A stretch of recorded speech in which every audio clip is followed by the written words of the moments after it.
greatness of the United States. But Michael Warsaw wrote this article yesterday, voting for a vision, not a person. Pray and vote for the future of your country. And in this article, he talks about two different visions of the two platforms of the two parties, two very different visions about the way forward for and the future of the United States of America.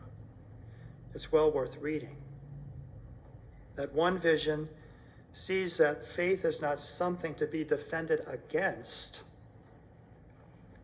but rather faith is critical to the flourishing of our country. As our founding fathers said, that democracy can only survive in the midst of a moral and religious people, because it's in that sense that we are our own kings, that we are being ruled by the higher authority. We're subjecting ourselves to the higher authority by being moral and religious people, and then we're able to be more self-governing. But without that moral guideline, without religious faith, then we have to have a despot over us, a tyrant, to keep things in order. So that's really the choice that we have to make. Do we want to be subject to the government? Yes, it has its role, it has its place. Give to Caesar what is Caesar's. We follow the laws that are going to lead to our peace and our security. We want to be law-abiding citizens. But that ultimately, for democracy to survive, we have to be governed by a higher authority, by God individually, striving to live in according with His moral law, in accord with His plans and purposes, recognizing the dignity of each and every person from conception until natural death. And when we have that, then we can flourish. So that's one vision that's being presented being presented by one of the platforms. The other sees that religion must submit to politics and the state, that it can be a threat to freedom, a threat to future.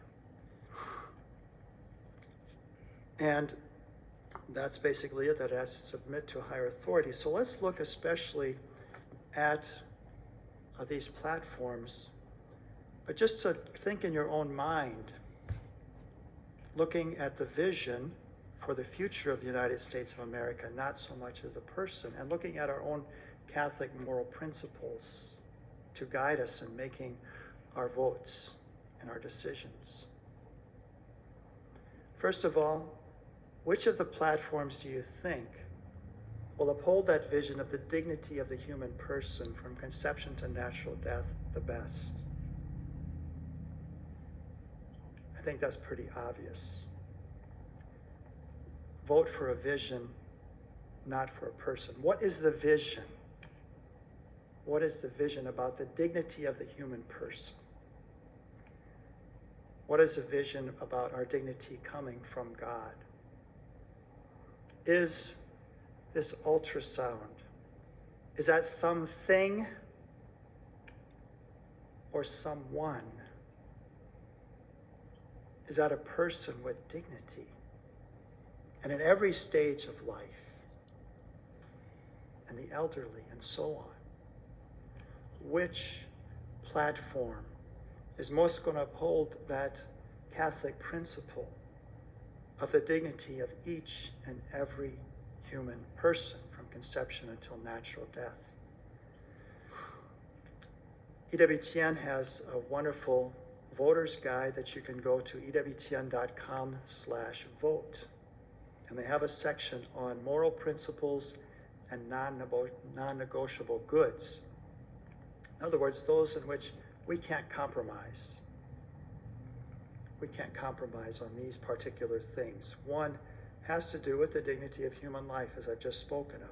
The second, the dignity of marriage and family. Again, which platform is most going to support the dignity of marriage between one man and woman, of family life, and help that to flourish? Which platform may have assaults against that, does have assaults against that, undermining the dignity of marriage, family, sexual relations, opening the door to all sorts of perversions? Which platform? Voting for a vision, not for a person. What is the vision of the future of America for each of these platforms? It's for you to decide. And then thirdly, religious and conscious freedoms. So we have this dignity that we can't go against our conscience. We have to have the freedom to be able to follow our conscience, not to be coerced into going against our moral principles. EWTN and the Little Sisters of the Poor have fought long, hard battles because of the government imposition trying to impose the HHS mandate, forcing us to provide our employees with contraception and abortifacients, chemicals that will bring about abortion. We can't do that. It's against our conscience.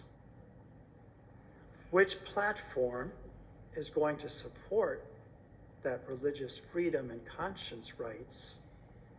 Which platform is going to undermine those and seek to bring about a government coercion to force us to act against our consciences in some cases? These are non-negotiables. Human dignity, the dignity of marriage and family, religious and conscience freedoms. Read Michael Warsaw's piece, Voting for a Vision, Not a Person. Pray and vote for the future of our country. But we always conclude with hope, because our hope springs eternal. Why? Because Jesus is risen from the dead. He is the Lord of Lords. He is the image of the invisible God. But wonderfully, we are made in the image and likeness of God. And so we are able to know this God who has made us. We're able to love him. We are able to have a covenant with him and to enjoy the eternal embrace of God in heaven. Yes, Caesar has his place. Give to Caesar what belongs to Caesar, governing the temporal affairs. We have our own responsibility and duty in regard to that, is how we vote and who we elect. Voting for the furtherance of morality and dignity, because only our democracy can only survive in the midst of a moral and religious people. We have that duty and responsibility. The government has its place. We're law-abiding citizens. We strive to have that peace and security that law brings. But the church points toward the eternal realities. The church points toward God's will, his plan, the natural law, the moral law that's going to lead us to our true flourishing. May God bless us, guide us. May we all be rejoined one day in the joys of heaven. And may Mary, the Immaculate Conception, patroness of the United States of America, pray for us.